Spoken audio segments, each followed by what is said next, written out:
Welcome to Fulci Metal Jacket, where we cover the kinds of films that lurk and loiter just beyond the mainstream, out in the outer limits of cinema, as it were. So today's movie is something different, as usual. Today's film brings us the late, great David Carradine, as you've never seen him before.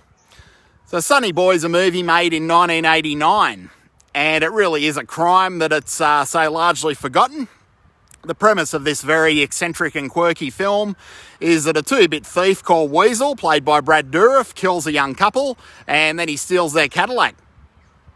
So Weasel takes the car to his boss, local mobster Slew, and unbeknownst to Weasel, there's a bouncing baby boy in the back seat. So Slew wants to sell the baby boy along with the Cadillac to his underworld connections, but his de facto wife Pearl isn't having a bar of it. She wants to raise the boy as her own. And at this point, I think it's important to note that Pearl is played by none other than David Carradine in drag. So something a bit different there for you. David Carradine's something of a virtuoso in this movie. He not only plays the most original and intriguing role of his career, but he also composed and performed the very catchy theme song from the film. I think it's called Maybe It Ain't. So basically, this crime family lives on a compound in the desert somewhere in New Mexico, I think. And they seem to run roughshod over the town with complete impunity. And Slew and Pearl end up raising the child, Sonny Boy, as a kind of wild child. And he grows into adulthood. And they use him to do their bidding, which is usually killing people they've had business disagreements with or people who've outlived their purpose. And how do I talk about this movie? Well, in one word, Sonny Boy from 1989 is amazing. So it's quirky, surreal, endearing, and it really is quite unlike anything else you've ever seen. And I don't think any of that's hyperbole or exaggeration. The entire epic that is Sonny Boy feels dreamlike, it feels otherworldly, and it would feel implausible if it wasn't handled so expertly by everyone involved, especially David Carradine. And I reckon this might be the most David Lynch movie David Lynch never made.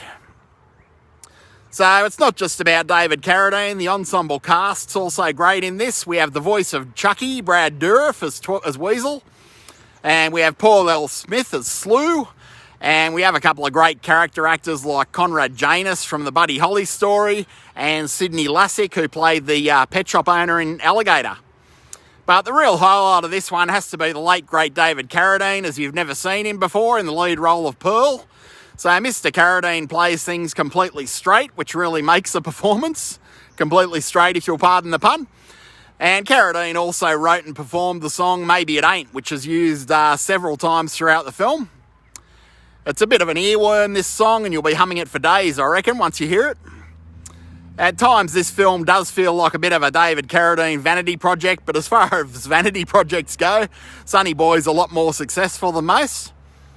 And the rest of the soundtrack's great as well. It sounds like a bit of a reworking of Dueling Banjos, just enough not to get sued. And all in all, Sonny Boy's an oddity that shouldn't be missed under any circumstances. So it makes absolutely no sense to me that Sonny Boy isn't more highly regarded out there. There's a lot of social commentary to be found in Sonny Boy. It's mainly about family and how families are formed and how you can't pick your family and so on and so forth. And it also pokes fun at the absurdity of ridiculous people wielding power and being feared and respected, even though it makes little to no sense. I think we've all experienced that before. And the whole world that Slew and Pearl have woven around themselves is completely surreal and ridiculous, but their grip on the town is so tight that nobody really seems to recognise how bizarre it all is. So that's another bit of commentary that you'll get used to just about anything. And I reckon Sonny Boy would make a great double bill with David Lynch's Blue Velvet. And if you're after something nice to enjoy with this look at a dysfunctional American family, I reckon a nice piece of blueberry pie and a long tall glass of iced tea would go down a treat. So that is 1989's Sonny Boy. They truly don't make them like this one anymore. And thanks for joining me once again here on Fulci Metal Jacket. If you've been here before, if you haven't, please like, share and subscribe if you are enjoying this content. And I do hope to see you next time.